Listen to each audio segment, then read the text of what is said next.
Bandwidth for Changelog is provided by Fastly. Learn more at fastly.com. We move fast and fix things here at Changelog because of Rollbar. Check them out at rollbar.com. And we're hosted on Linode Cloud servers. Head to linode.com/changelog.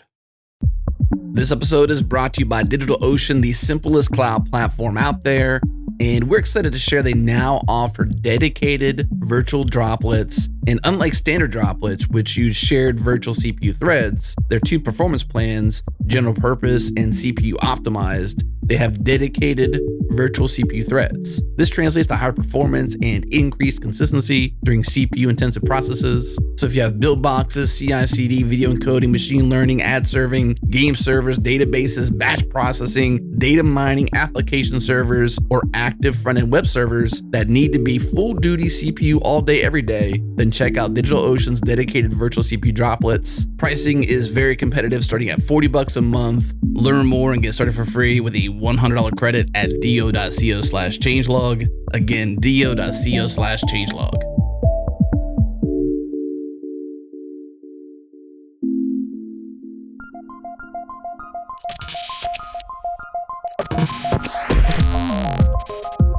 Welcome to Practical AI, a weekly podcast about making artificial intelligence practical, productive, and accessible to everyone. This is where conversations around AI, machine learning, and data science happen. Join the community and Slack with us around various topics of the show at changelog.com/community. Follow us on Twitter. We're at Practical AI FM. And now onto the show. Hey, welcome to the Practical AI podcast. This is going to be another fully connected episode where Daniel and I keep you fully connected with everything that's happening in the AI community. We're going to take some time to discuss the latest AI news, and we're going to dig into some learning resources to help you level up on your machine learning game. My name is Chris Benson. I'm one of the co-hosts. I am Chief Strategist for Artificial Intelligence, High Performance Computing, and AI Ethics at Lockheed Martin. And with me is my co-host Daniel Whitenack, who is a data scientist with SIL International. How's it going today, Daniel? It's going great. How about with you, Chris? Going very well. As we are recording this, I just got back from the LiveWorks Tech Conference in Boston. Had a good time there, gave a talk, and it went well, so I'm a happy camper.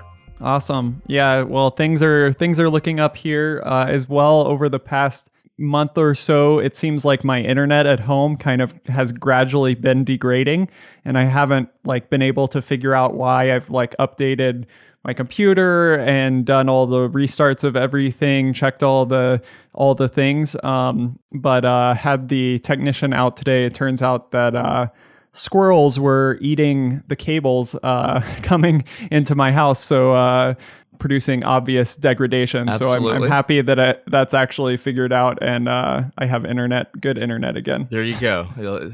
Humane removal of squirrels to be considered here. Or reconfiguring the cable positioning to make it a little bit harder. Or that. Either one will work. Yeah. Okay. So this, we actually have a really, really timely topic right now because we are having conversations about this constantly.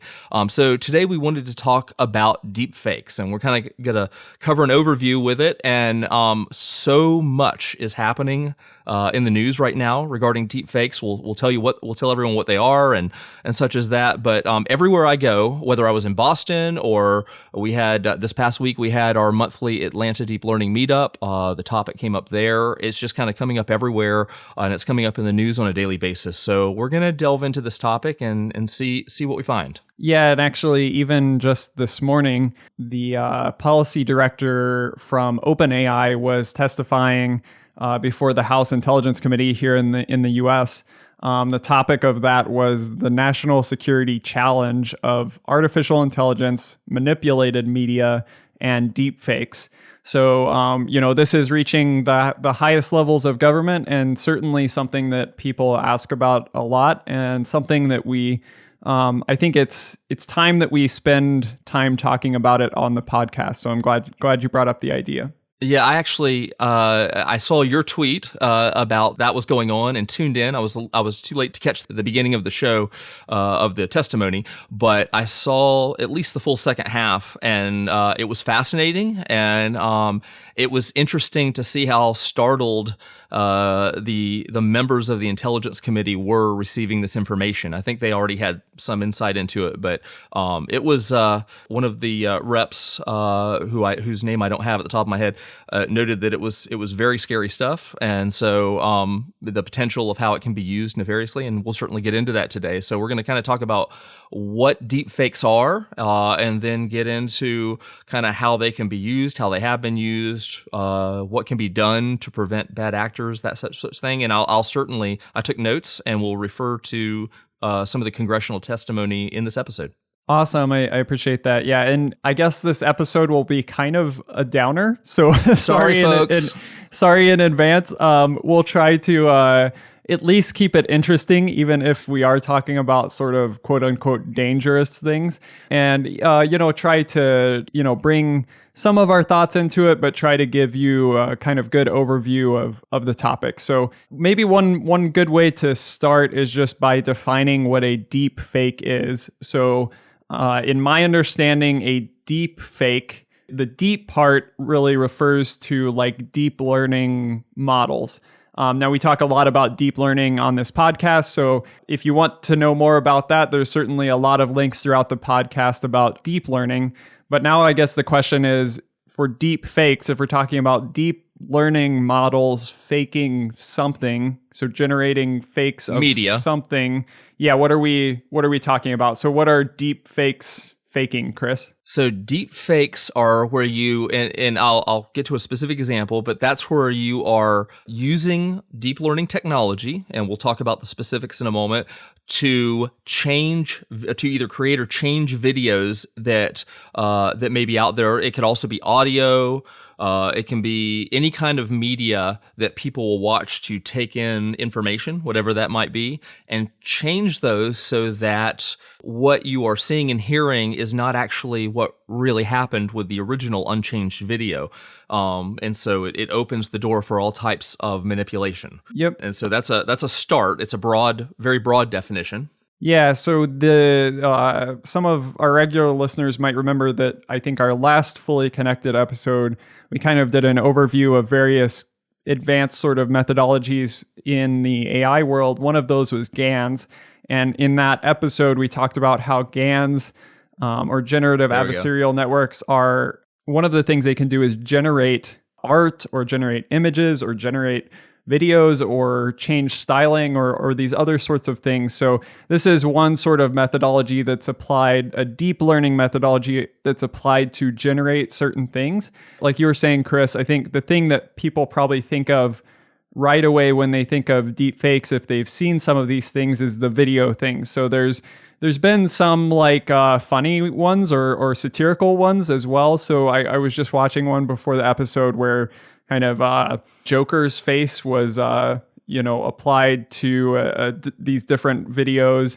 There have been ones with like President Obama's face where he's dancing and other things. So it's kind of like, the Joker or President Obama didn't actually act in those videos, but their face is in those videos doing certain things when they didn't.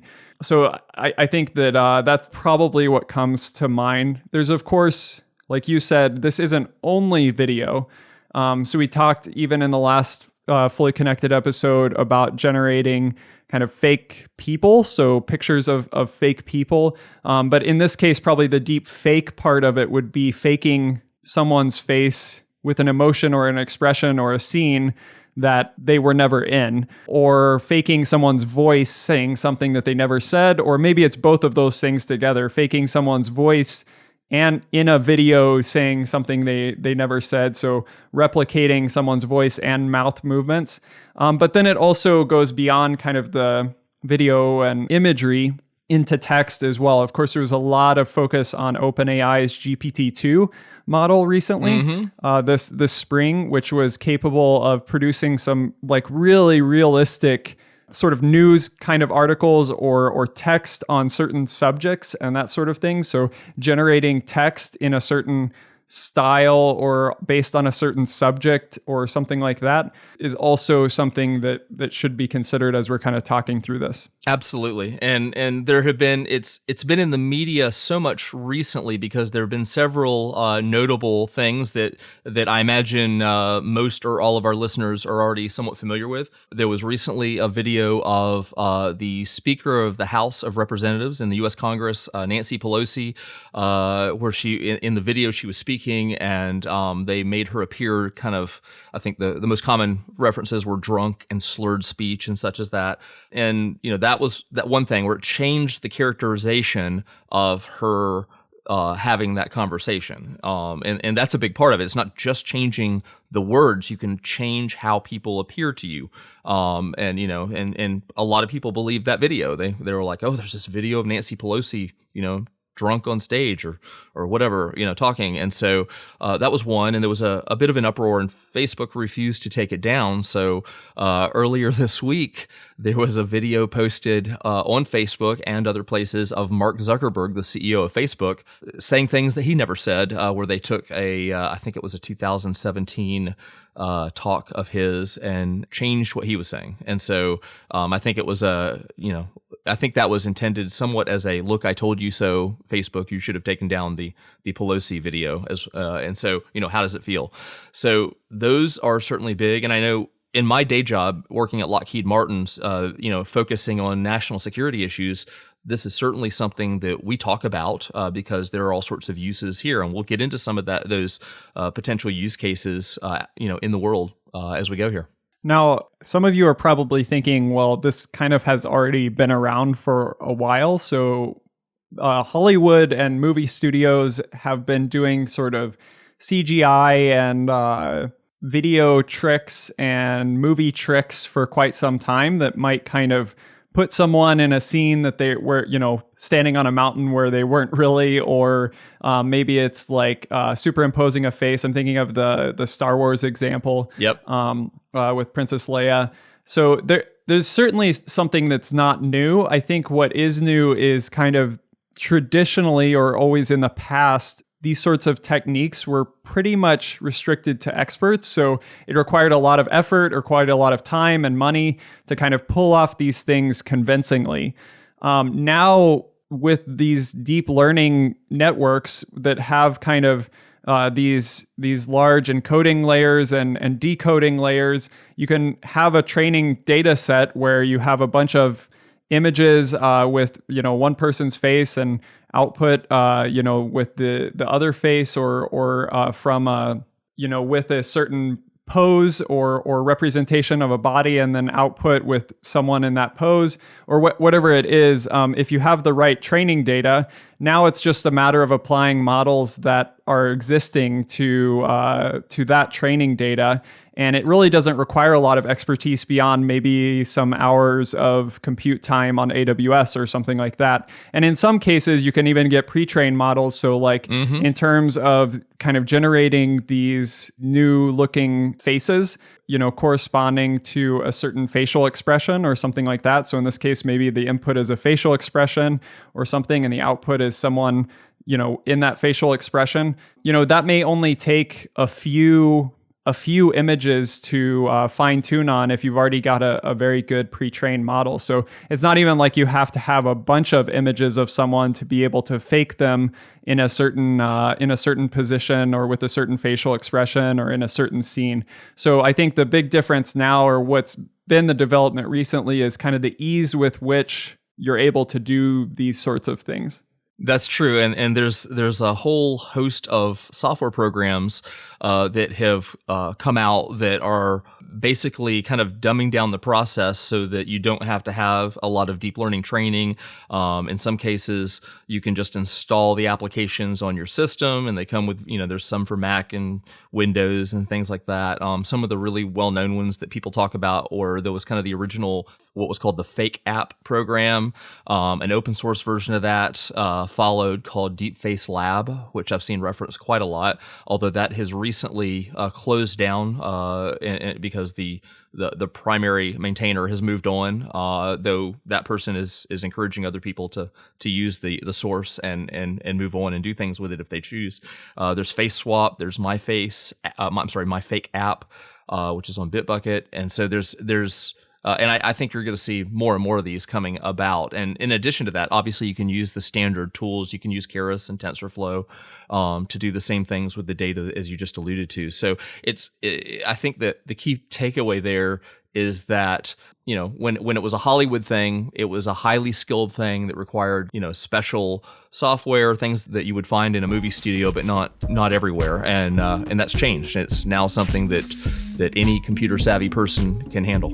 And so I think that's what's changed as we hit 2019, is that it's now been democratized.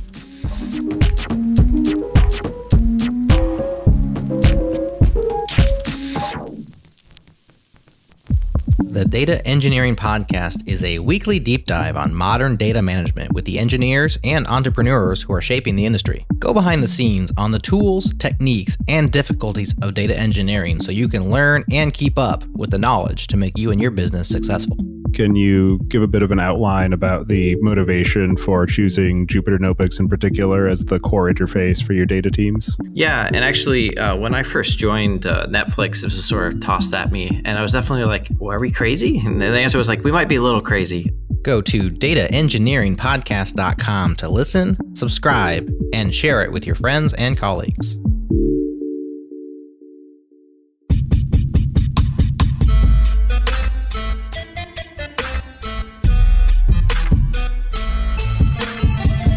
All right, Chris. So let's maybe get to the more, I don't know, important or depressing, or however you want to put it. Part of this story is, in some ways it's kind of cool that this technology exists, in the sense that, technology-wise and kind of intellectually, this is kind of interesting that these techniques can do this with such little data or with such realism.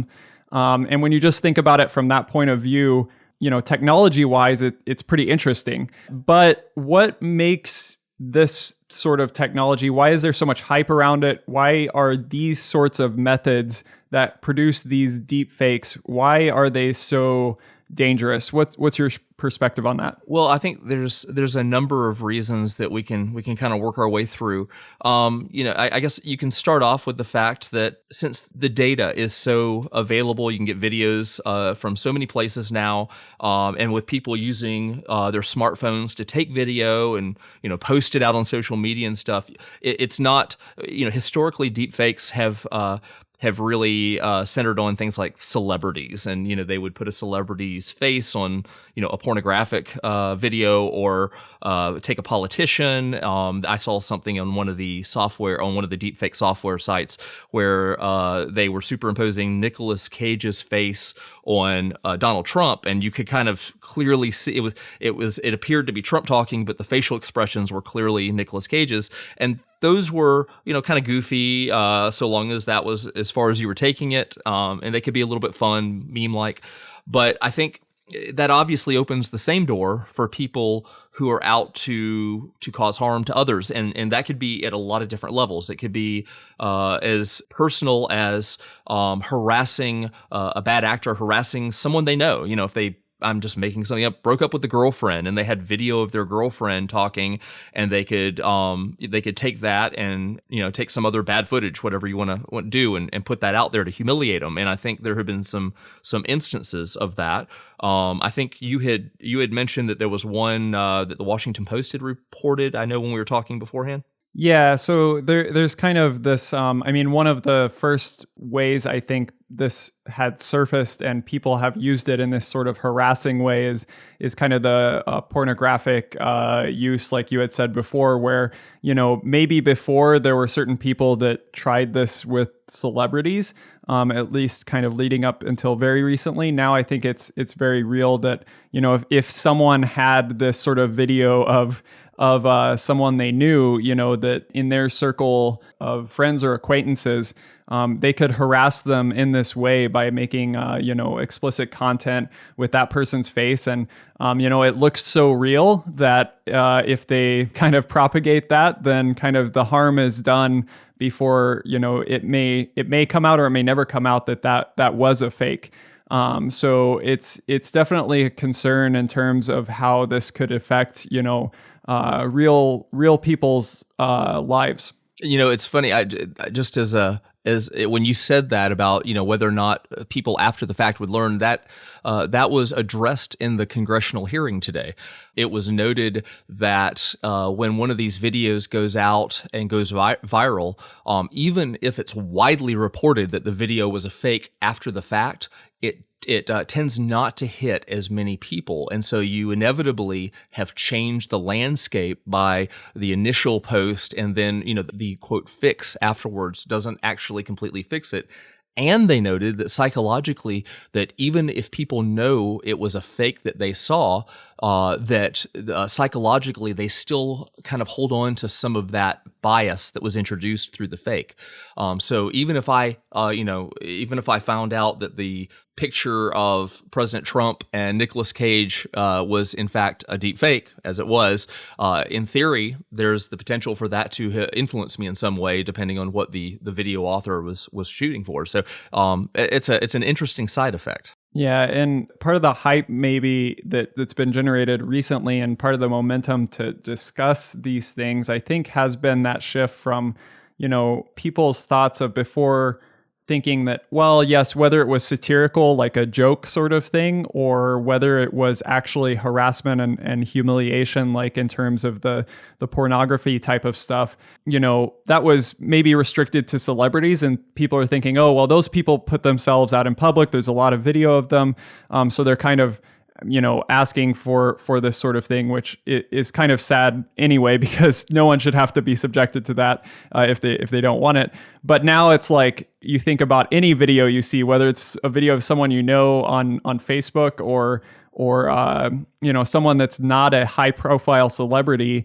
Now that there's this potential that even those videos are faked in some way or another to influence you, or at least there's the potential of that happening, which is kind of a shock when you think about it. Yeah, it really is. I mean, there's such widespread application from a very personal level, as we were talking about a moment ago, all the way to large societal concerns. And it is a technology that is kind of fluid enough in its application to where you can scope it however you want. And you're seeing everything from that level all the way up to nation states using it, to influence others, which we'll talk about in just a moment. But I think one of the things that I think is certainly contributing to it being used this way in such a successful frame is the fact that when your political environment is what we all know it to be, and we're very polarized, we're very tribe oriented, and we recognize that there are messages that are supporting each of those viewpoints. That by itself, before you get to deepfakes, already kind of introduces in a lot of people's minds the potential for conspiracy theories and thinking about others in ways that may not be entirely realistic anyway, regardless of which side you're on. And so when you throw in the nefarious intent that deepfakes can lend themselves to, that just exacerbates that situation. So we really have created, not only here in the United States, but in places around the world, an environment where we're very susceptible to this technology being used against us now.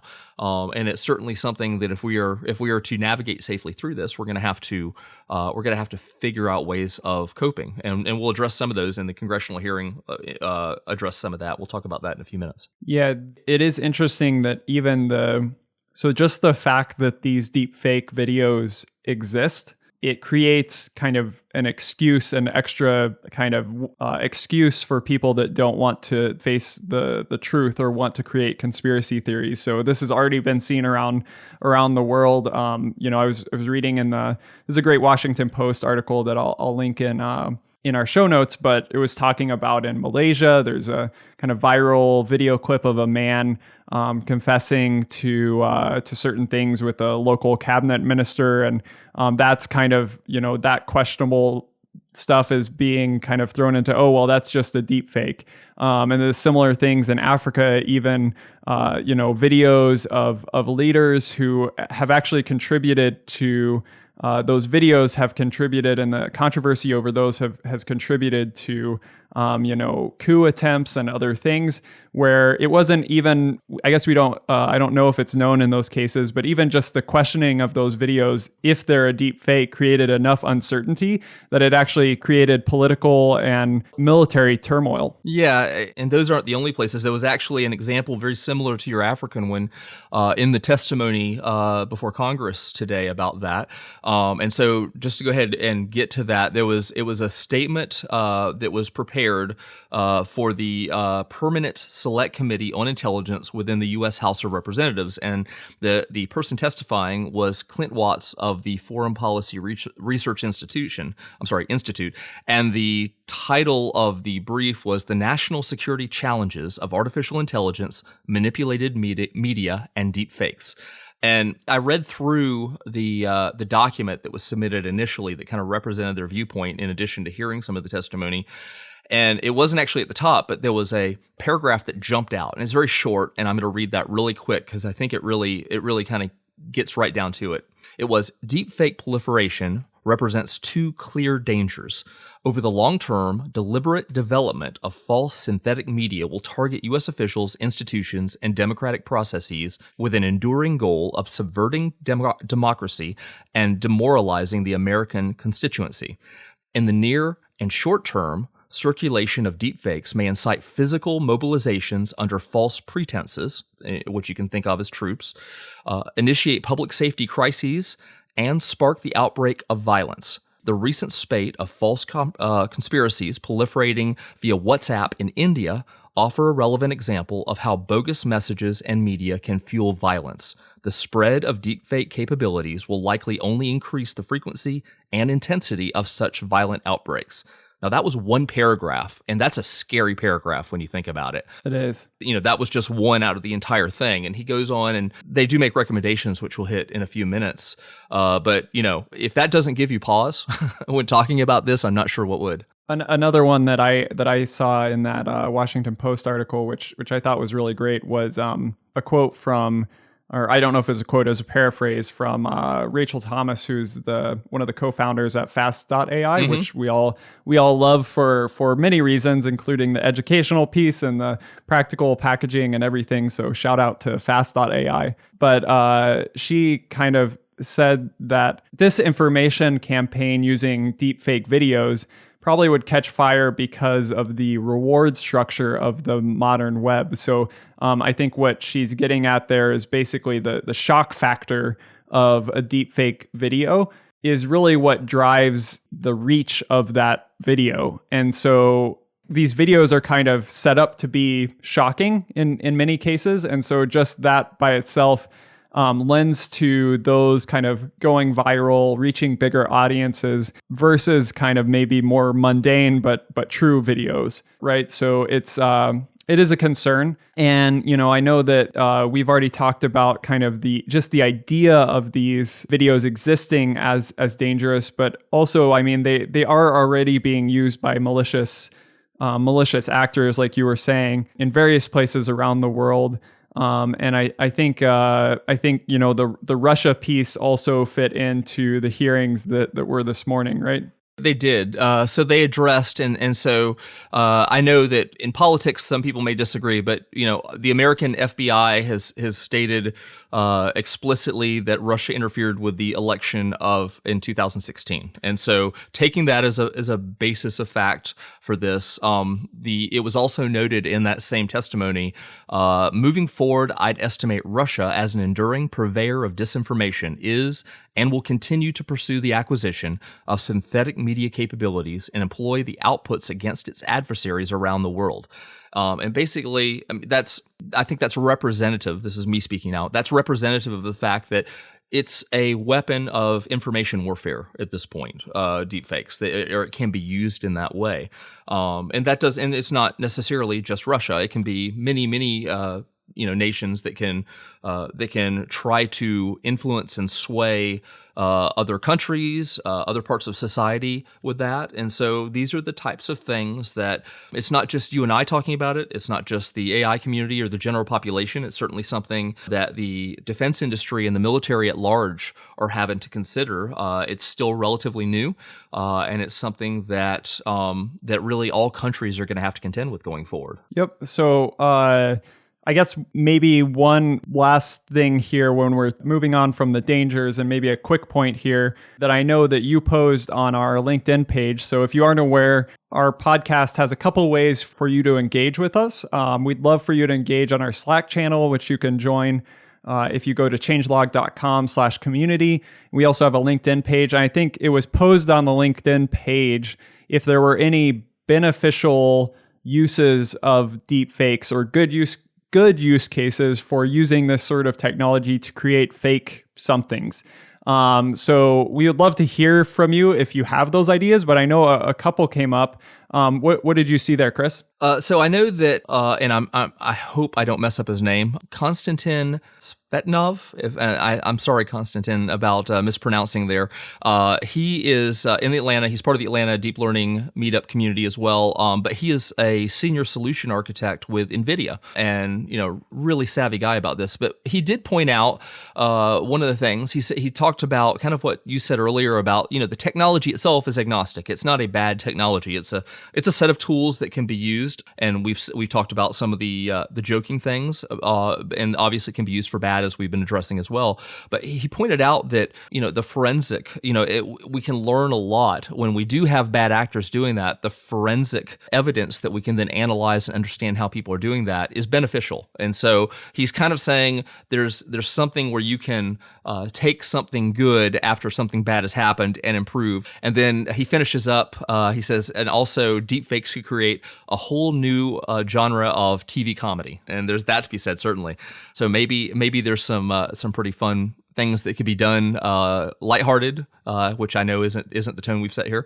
But it'll be interesting to see how people use these technologies going forward. It's here, everyone's going to have access to it at large, and so I would certainly love to see that optimism express itself in people's creativity. Yeah, one thing that is useful like this in terms of the kind of entertainment industry. There's obvious use cases where movie studios have people's permission to create sort of these computer generated things, like, maybe someone can't dance a certain way or something, but that needs to be in a movie, and they get that person's permission to kind of make that video of them dancing or whatever the situation is. I think there are legitimate uses of that within entertainment, but also in addition to governments kind of weaponizing this sort of technology, or malicious actors kind of using it against, their enemies. I think there are probably uses of this technology that could be beneficial in kind of the opposite way, in terms of bringing humanitarian or help to people in the developing world as well, where the political situation is hard. I know that getting educational material to people in certain areas is really tough, to certain language minorities as well, especially if those language minorities are also religious minorities. And so, sometimes, like, in my mind, I'm aware of, translators who might translate like educational material or something for those people. They probably don't want to have themselves on a video. So if that video was kind of created as an avatar or something like that, then, a lot of that could be useful as well. So I think that putting all of the weight on the bad uses is not completely fair, although I think putting a lot of the focus there is warranted, because this is a very serious topic. I agree with you. I'm really hoping to see some great use cases come forward where it's not just the doom and gloom thing going forward. So I'll tell you what, if anybody wants to put my face, which is out there on a dancing video or something, my 7-year-old daughter would love that. So I'm hoping somebody will post something like that on Slack or in their LinkedIn community or something.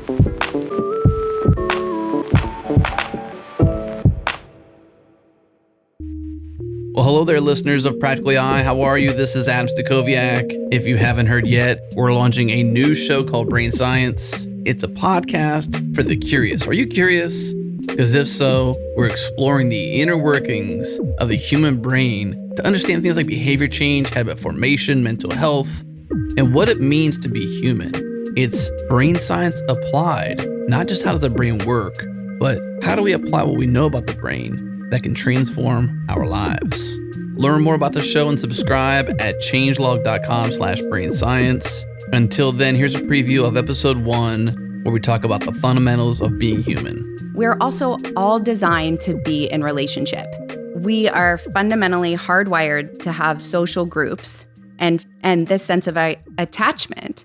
And because I'm sort of a geek when it comes to research, what researchers have found is that attachment, which that's what we label how we relate and connect with others, attachment is 100% learned, which means our genetics don't actually contribute to how we learn to stay in proximity with other people.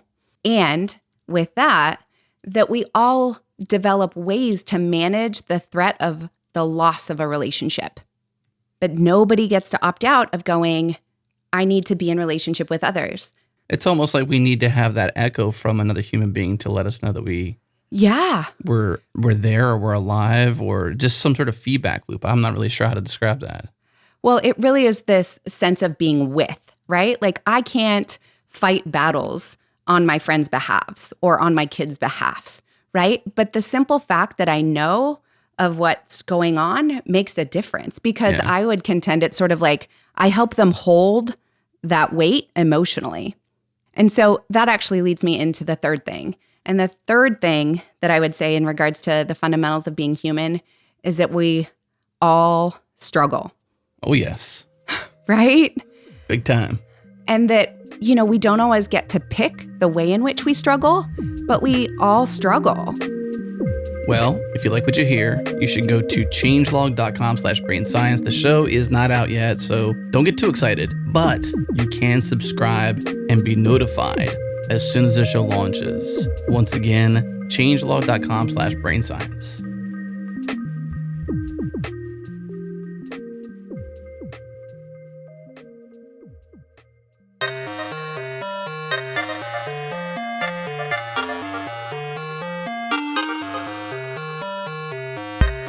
All right, so we've talked about, what deepfakes are. We've talked about the dangers they pose and also maybe some benefits that they can offer. But maybe now let's kind of move to talking about how people are thinking about protecting themselves or other people or societies against deepfakes or the disinformation that they can spread.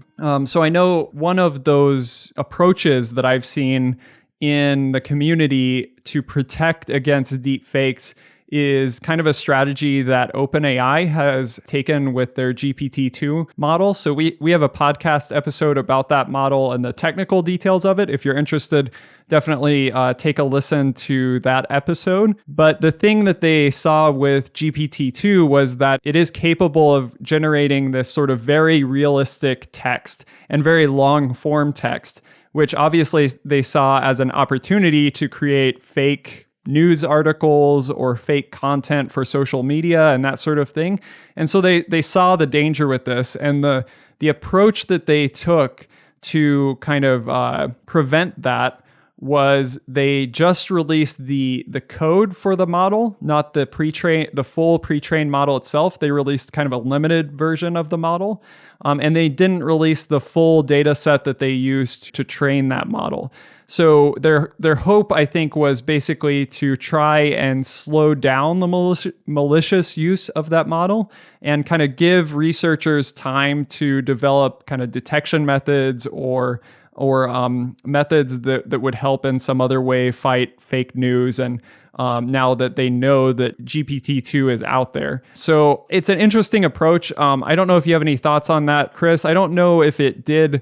I guess my question would be how much good did that approach do, given I know just recently I saw that a student who had access to certain compute resources, to TPUs, I forget if he used the cloud or what, but he had access to some compute resources, which are not that uncommon. I think other people could get access to those. So, and he was a student and he was able to use that code and reproduce the full GPT-2 model. And that kind of was less than 4 months, so 3 to 4 months after OpenAI released the code and the paper and all of that. So there's not that much time between when they released the kind of partial release and when the full thing was public, and the student released that. So the question is, I don't know that 3 or 4 months really buys us much, but that's not to say that it wasn't a good approach or OpenAI didn't try, but I just wonder if that's enough. Yeah, it's a tough thing. I know when we did our GPT-2 episode shortly after its initial release there, and we talked about this in that episode and kind of debated that approach from OpenAI in terms of this release, and we contrasted that against kind of the norm in open source of kind of throw it out there and let the world dig in and see what your stuff is. And one of the things that we considered at the time was maybe this gave us a little bit of bumper, even though it wasn't purely in the spirit of open source in that way. And I think in the time, one of the things I said then was I thought probably a couple of things, that it was probably good to give us a little bit of time just to absorb and realize the new world that we're in with that kind of release. And I also said that really it would happen anyway. That now that people knew what was possible, it would be recreated sooner rather than later. And this student has done just that. They came in and did exactly what I was predicting. And the reason is there's a lot of smart people in the world. And just because one team does something and doesn't release it doesn't mean everyone else now knows it's possible. And so you put smart people on the problem, and they know there's a solution then. And so they're going to get it. And I think as I've had a little bit of time to analyze this, I think OpenAI's approach was the responsible way to do it at this point. It wasn't too long. I mean, we saw that it's gotten out there anyway, but it gave us time to absorb what they had achieved, what was possible with that achievement, and how we might think about, malicious uses of it, which we started doing immediately. And then this kid came out and released the student. And so I think for significant impacting technology releases, this might be the way forward, at least in my opinion. Yeah, given that the time period, so there may be a delay. Hopefully organizations kind of approach things in a responsible way and give people notice when something like this is coming out and own up to the implications of it and kind of expose those. But even then, like you say, the full technology is going to be available and people are going to reproduce it. So in light of that, there's definitely people out there that are focusing on detecting fakes. Mm-hmm. So they're focusing on actual AI methods that would be able to detect or discriminate fake versus non-fake. So if you just go, so I really like the website paperswithcode.com. Yep. If you haven't seen that, you should definitely check it out. But if you just search for, I just search for fake and detection, and then a bunch of papers come up, kind of recent papers on this topic. And I would say that this kind of detecting fake DeepFakes or fake news or fake images, fake videos, however they phrase it in their papers. There's definitely some approaches out there that seem promising, but there's definitely a no one size fits all solution. So there's no, this is how we're going to protect ourselves against deepfakes things. There's some solutions out there on the video side. There's people looking at kind of the way people blink in videos actually. And apparently that's hard to replicate in a fake. There's also kind of a person's kind of facial fingerprint and also like per frame inconsistencies in videos. So there's people looking at those sorts of things to be able to tell like these artifacts that would give away a deep fake. On the text side, there's people that are analyzing kind of the persuasive structure of news articles or arguments and the stances that those articles take to kind of figure out if they're fake or not. So there's a whole variety of things that people are trying. And I certainly have only just mentioned a few. There's a whole bunch out there. We'll link some of those in our show notes. But I think probably the best thing if you're interested in those sorts of techniques is to search some site like Papers with Code and look at what people are doing. One of the things that I was struck by in reading that Washington Post article was a quote by a computer science professor at Berkeley and Dr. Farid. And he said, "We are outgunned." And the reason why he said that is the number of people working on video synthesis as opposed to the detector side is 100 to 1. In other words, there's 100 people working on interesting deep fake technology and only one corresponding person working on detecting deep fakes. And that's probably also due to kind of, in my opinion, the incentives that are built into the academic system and the AI community, whereas if you come out with a deep fake technology or some video technology for generating videos, you're going to get a lot more attention than if you come out with a really great detection thing, right? That's true.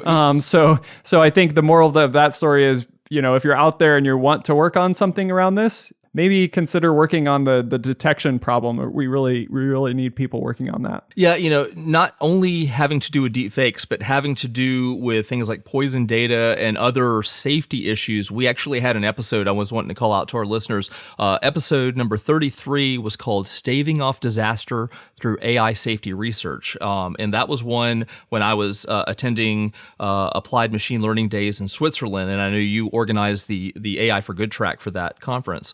But I met with, and I'm going to try to get his name right, El Mahdi El Hamdi, and I apologize if I just screwed that up because I know he listens to the podcast. And it was a fascinating conversation that we had that was recorded and put out, where he kind of talked about different approaches to that. And he basically made that same point, is that the number of bad actors, nefarious actors out there far, far outweighs the number of people that are trying to be pro-safety in this space, he being one of those people. So there's the kind of release of models side of things. There's the detection of deep fakes. There's probably a third category here, which really is assuming that deep fakes are going to exist, that we're not going to be able to detect them all. So some are going to get through our best detection mechanisms. We should be able to criminally prosecute people that are generating these things in a malicious manner. That's the stance that some people are taking. So there's been bills introduced in the United States. I'm sure there's other governments wrestling with this, but this is kind of probably what we're most familiar with is here in the U.S. Like senator from Nebraska.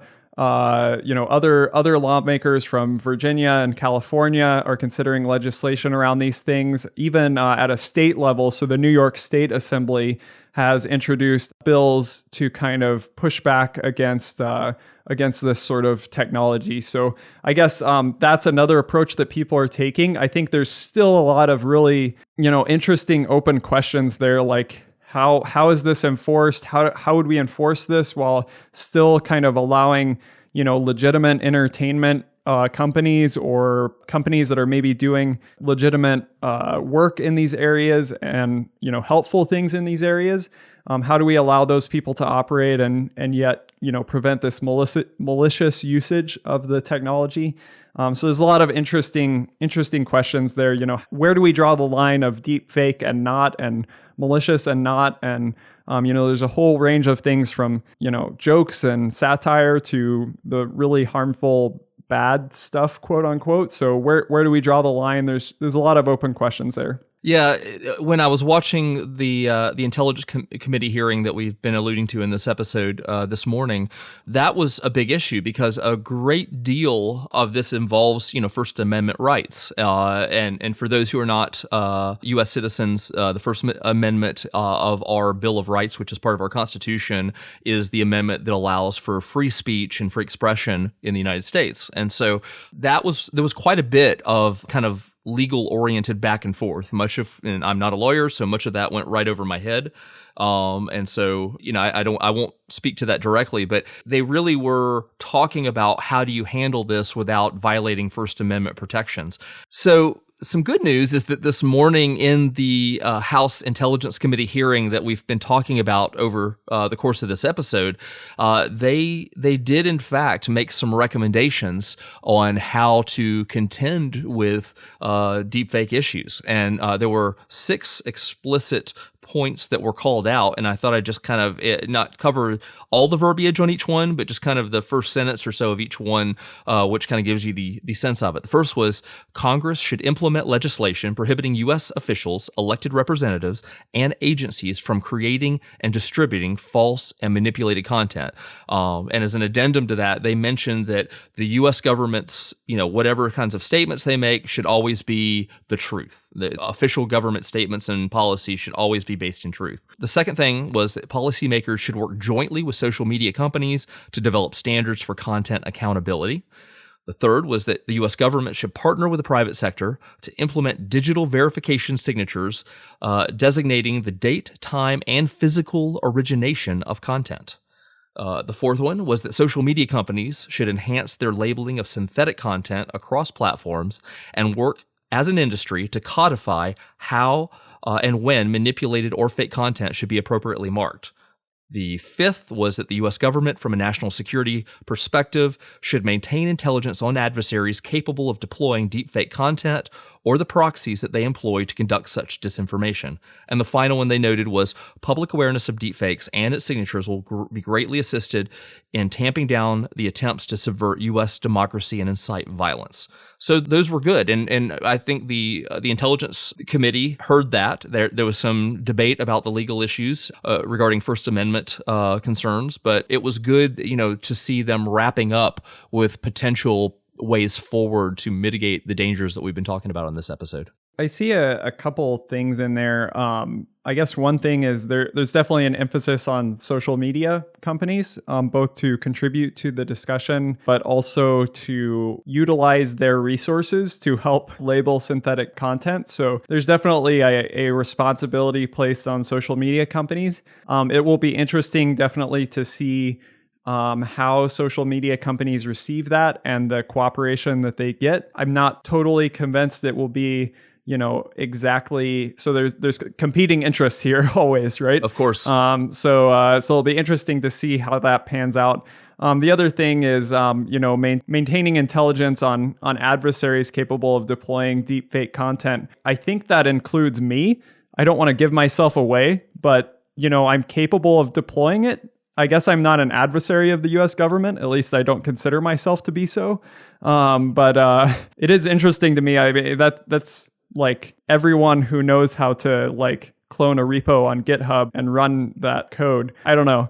I guess probably what they're getting at is government entities and other things. That's what I think. But it seems like there's a huge range of things. I guess I don't want the government maintaining intelligence on me since I'm capable of deploying those technologies, I guess is what I'm saying. Yeah, I think the intent of the recommendation was really from the perspective of the United States, foreign adversaries is what that was looking at. Makes sense. That was certainly the impression I came away from listening to the testimony. Yep. So I guess maybe one way we could wrap up this discussion is to kind of give you some good learning resources and links on this subject.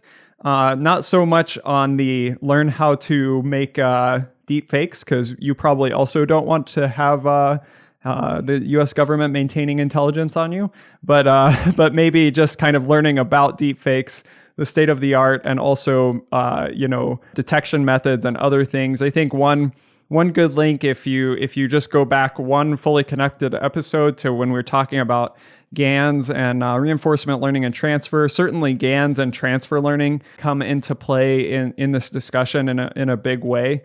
There's also a good overview article that I mentioned from the Washington Post that we'll link, that's not really technical, but does provide a good amount of links in it as well. And then there were a couple of workshops that I found.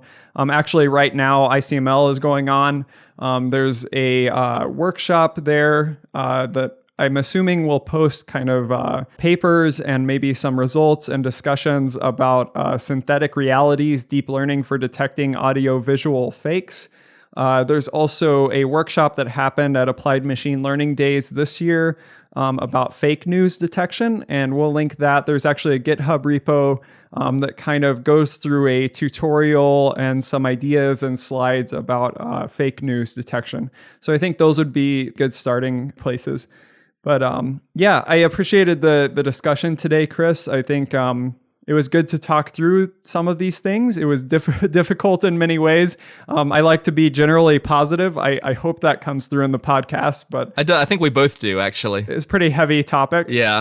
I think we have a responsibility to our listeners and in general just to be able to fairly represent things. And obviously a lot of the things that we talk about are just exciting and fun. And I think I hope that we come off that way to our listeners. But there's occasionally some scary stuff in this field, and I think it's our responsibility to to represent that as well. So I hope our listeners feel a little bit more attuned to this topic. And sorry for the downer of an episode, and appreciate very much everybody sticking in with us through this.